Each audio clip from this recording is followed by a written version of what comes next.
welcome to another book review episode of Solidarity Sister with Kristen Wilson. This week, I listened to 6.5 books. I plan to review The Power of Now this week, but I'm only halfway through that, and I need more time to absorb that one. It's kind of deep. I fly through easier fiction reads, but on the really life-changing type books, sometimes I need to slow down the speed to double speed and listen over multiple sittings so that I can kind of process in between. Thus, I'm bumping The Power of Now to next week's reviews. A friend of mine reached out to see, since I reviewed Jill Duggar Dillard's book last week, if I had also read Jinger Duggar Vuolo's book. I hadn't, so I got right to it.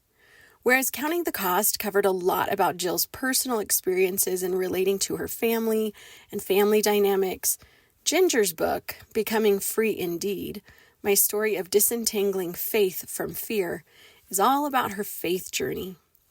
Bill Gothard is an American minister and the founder of the Institute for Basic Life Principles, or IBLP, who amassed quite a following, including the Duggar family. In her book, Jinger takes us through the teachings from Gothard that she was raised with, and using scripture, she shares what she believes now, and really how different that is. She is definitely not a fan of Gothard and calls out line by line much of what she was taught growing up. Jinger does extend a lot of grace to her parents, though, and sees them as good people who did the best they could in raising their kids. Jinger shares in the book how so many of her friends who were raised with damaging doctrines end up completely leaving their faith in adulthood. Ginger's faith in Jesus Christ is stronger than ever. She has left behind beliefs that kept her trapped in fear and were keeping her from living in faith, but she hasn't thrown religion away completely. I think a big motivation for her in writing this book is in the hopes that she would encourage others who were raised in a similar way as she was to leave behind the teachings of Bill Gothard, but still cling to Jesus. I related to this book because I have many friends who were raised with damaging spiritual beliefs. I think of one friend who lost her mother at a young age from cancer, and she and her siblings were told by family members that their mother died because these kids didn't have enough faith. It still hurts my heart when I think about it. That is spiritual abuse right there.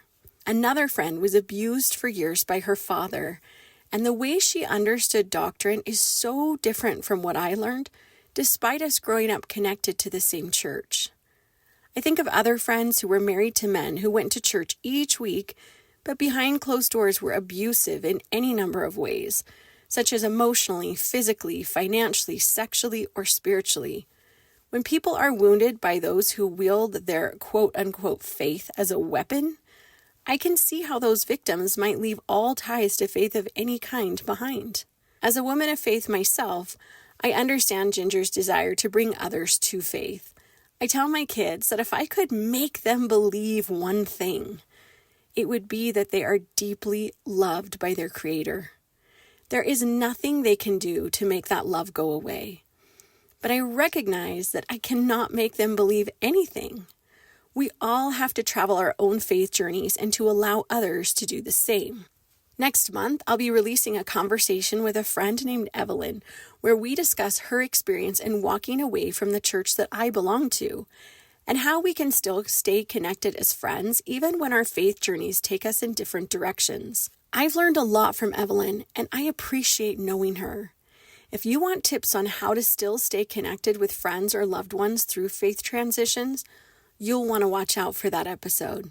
As far as the book goes, I admire Jinger for being able to walk away from the damaging teachings of her youth and into a stronger, more vibrant faith.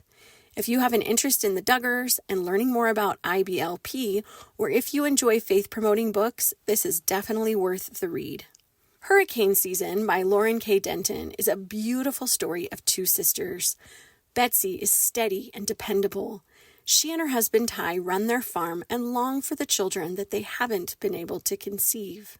Meanwhile, free-spirited single mother Jenna is given an amazing opportunity she just can't pass up.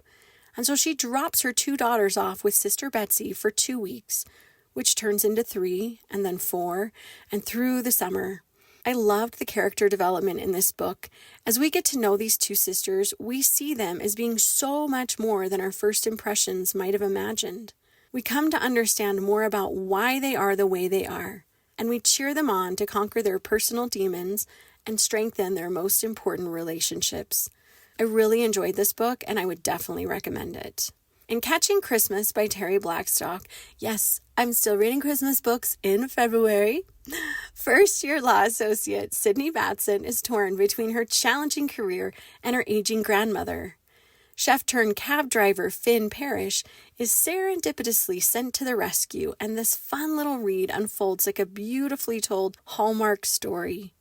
If you're looking for a clean, feel-good romance with some deeper themes of redemption, this would be a great choice for you. Laura Bradford's Emergency Dessert Squad Cozy Mystery series is fun and creative. I listened to the first 2 books this week and really enjoyed following main character Winnie Johnson through failure, success, and tales of misadventures leading her to solve the case. Though relatively young, Winnie finds safe haven with the retirement community, and most of her closest friends are old enough to be her grandparents. I saw a reel this week about a restaurant in Japan staffed almost entirely with people who have dementia.